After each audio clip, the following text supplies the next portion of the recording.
Praise the name of our living God. I am Brenda Kaunda, an evangelist, and I am a teacher of the Word of God. I was called into this ministry, but before then, I was a sinner, but Christ redeemed me and brought me safely into the kingdom of light. So, I have a question today. Do parents bear the responsibilities of their children's behaviors? Um, Most probably, if the children are not doing things in the right way and the parents look at them and they just keep quiet and do nothing about it, is there any consequences to bringing children in such kind of manner? Because the Bible says in Proverbs chapter 22 verses 6, train a child in a way that he should go, and when he is old, he will not turn away from it. Um, and so you should not just be a sympathizer of sin, because when I talk about sympathizers of sin, I myself, I grew up in a family. In it today, if I just happened and I thought, let me go and break someone else's marriage, and I get married. I get married in the format that I have destroyed another person's marriage so that I myself can get into that setup. And I don't think any of my family members can really be a sympathizer of that sin. I don't think even any of my siblings will tolerate that kind of behavior in me. They will be so quick to advise and to rebuke. And so by doing this, we are each other's keeper. If you see one of us is going in another direction, leave alone even our children, we are quick to return the other one into the right direction. And by saying this, some parents, they enjoy the proceeds of crime. They don't want to care anything that their children are doing. If their child is obtaining money through false pretense, they care nothing. As long as they themselves, they have a plate, a meal on their tables, they care nothing about where their child or their son or their daughter obtains. Hata ile kuuliza, my son, where do you work? What do you do? What? And if they hear that their son was doing some things, some bad things to get that money, they will not even respond to anyone trying to remove their son from those bad habits or their daughter. They are just happy with the proceeds of crime. They care nothing about a family that maybe has been conned, and maybe through this being conned, that family is under heavy depression because that person took their money, and that mother or that father to this child will not care what is going to happen to these people that their child is taking money from them in a bad way. And so these parents will enjoy the proceeds of crime, knowing very well the consequences and the end game to it. And when I was growing up, there was a time my father, both my parents lost their jobs, and when they lost it, we became so poor. And when we were poor, my father could ask some of his relatives to plead if they can help him with some money to cater for his family bills. And when he will ask some of his relatives, and one of his relatives could laugh and could go and start gossiping my father's financial barrenness, they gossip as a family and they laugh about it. How do you laugh at a poor person? How can you laugh at a lame person? How can you laugh at a woman who was not given birth and is not able to do it? How can you laugh at someone who is in need and begging for even food? How do you laugh with your parents? Instead of these parents rebuking their child, we don't laugh at poor people. But the parents celebrate and they say mean words. And those children, they do high five with their parents because one person is poor and they think God cannot come to their families.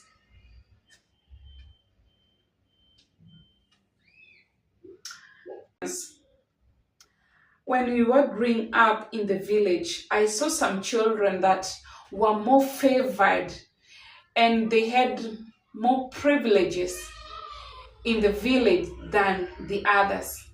So when we were in the village, like you could see children with brooms sweeping the compound.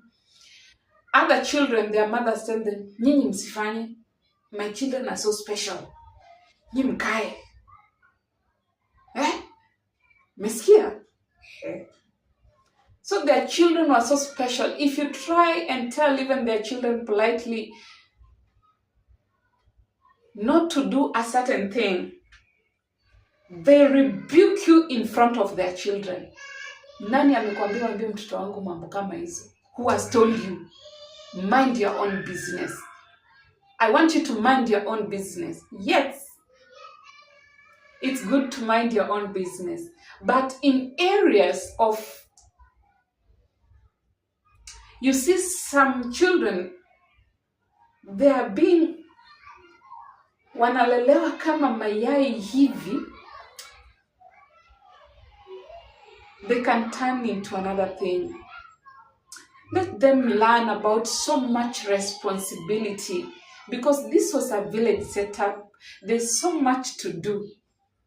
We cannot see parents doing work and the children are just sitting with their legs on the table. What kind of upbringing is that? That someone should mind his own business and the children should just sit like as if they are in a cruise ship, enjoying some holiday. And so by these words, those children grew up and then time passed, so much years passed, and these children turned out to be very irresponsible, very stubborn, and very rebellious, even to their own mother. And then this woman, wakati yake ya kuvuna ikifika, anakataa kuvuna ile alipanda. Sasa this woman, I could see this woman now running again to the same people that were trying to mend the ways of the children. Now they tell this woman, my child cannot listen to me. My child is so spoiled. What will I do? Oh no. Now this woman is wailing, and he wants the same woman who was trying to put the children in order. He wants the same woman to take these children and raise them. And so this woman starts saying, the woman who had these rebellious children, I can see your children are well behaved. I really admire. Please live with my sons so that they can listen to you. How can... Now you want to, you have played with dirt for a long time. And now you want to take your dirt to another person's house because you don't want to live with the same dirt that you ulikusanya. And this woman, this other woman, she said, no, I cannot live with their children. Just do any other thing, pray for them, do anything. I tried to warn you, but you could not listen.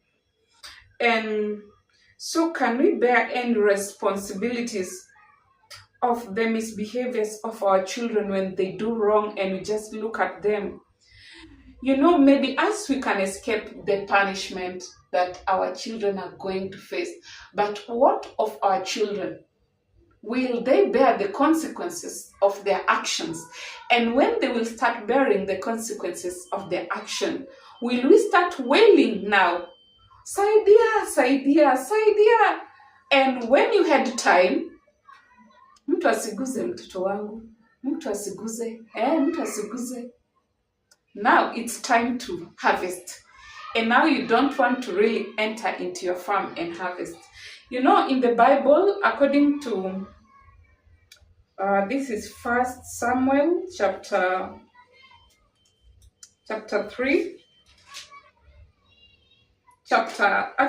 verse, 1 Samuel chapter 2, sorry.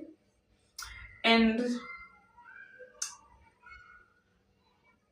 before I start reading this verse, so many parents have blessed their children's wickedness. Mtoto anakuletea pesa ya uwizi, pesa ambaye ni damu ya mtu, and you bless that wickedness out of your own selfish reasons. Because when a rich man appears and your child has an interest to that rich man, and you know very well this is a rich man, most parents will throw away their morals and ethics so that they could pave way for loads of cash through dowry ceremony. And you will not hear those parents warning their child about breaking another person's family. As long as the man has money, we will have to throw away our morals. Money first, the other follows. I remember when I was a girl, my mother could warn me, and not even my mother, even my own father.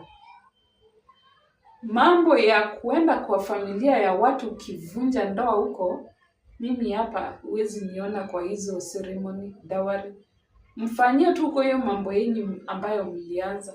I cannot bless such kind of union. Go get a single man like you, get married, and start your own family. Don't go breaking people's marriage. You break this one, you break the other, you break, and the parents are blessing such kind of wickedness on their children. What are you trying to reap from those? What will those children reap in due time from their behaviors? And so 1 Samuel chapter 2, it starts very well. And Eli's son, Eli was a priest, and his sons, verse 12, were so wicked, and they had no regard to God, and they could verse 17, the sins of the young men were so great in the Lord's sight, for they were treating the Lord's offering with contempt. They used to joke around with the offering that was being placed inside the temple. And these sons were Hophni and Phinehas. And Eli was very old, verse 22, and he had everything his sons were doing in Israel and how they slept with women who served at the entrance of the tent of the meeting. And there was a prophecy that came. And now you see, these children were so wicked. Even the whole Israel could see it. Eli's children were so wicked. And there was a prophecy, a prophet who came to bring a prophecy against the house of Eli. And he said, your family, none in your family line will ever reach old age. You see, it is through their wickedness, Hophni and Phinehas, that a curse was proclaimed on them that they will never reach old age. And every one of you that I do not cut from serving at the altar, I will spare only to destroy your sight and sap your strength, and all your descendants will die in the prime of your life. Have you ever had in a family children dying at the prime of their life? Could it be that they have done something that offended God? And verse 34, and what happens to your own son Hophni and Phinehas will be a sign to you that they will both die at the same day. And you know this came to pass because in chapter 4, when the Philippines came to capture the Ark of Covenant, the Ark of God, of the Lord's Covenant. So when the Philistines came to capture it, and Eli was sitting in the chair by the side of the road watching, because his heart feared the Ark of God. And when the man brought news that the Ark of God had been captured, they brought this news to Eli. And when Eli heard this, he fell backward from his chair by the gate, and his neck was broken and he died.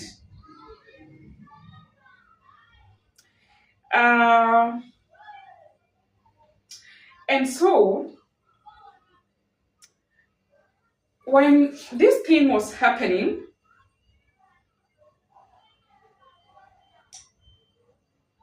it is not right and it's not good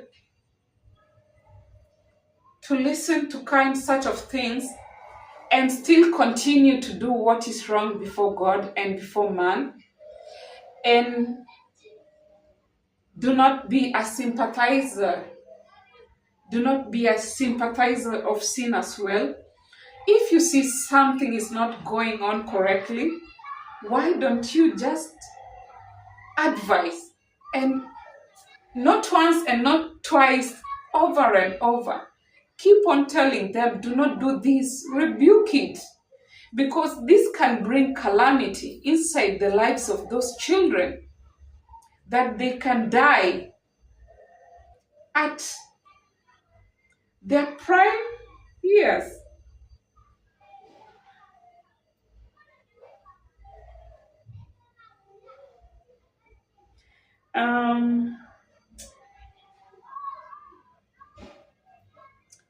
So that prophecy said that both Hophni and Phinehas, when the Ark of God was captured in 1 Samuel 4 verse 11, the Ark of God was captured and Eli's two sons, Hophni and Phinehas, died.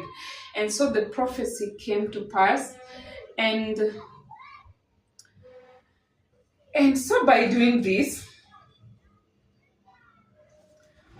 there's a child called Samuel, and Samuel was the child of Hannah.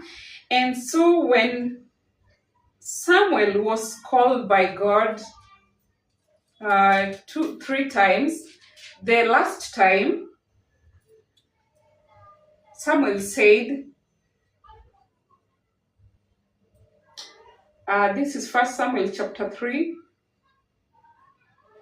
Then Samuel said 3:10, speak, for your servant is listening. And the Lord said to Samuel, see, I am about to do something in Israel that will make the ears of everyone who has ears to tingle.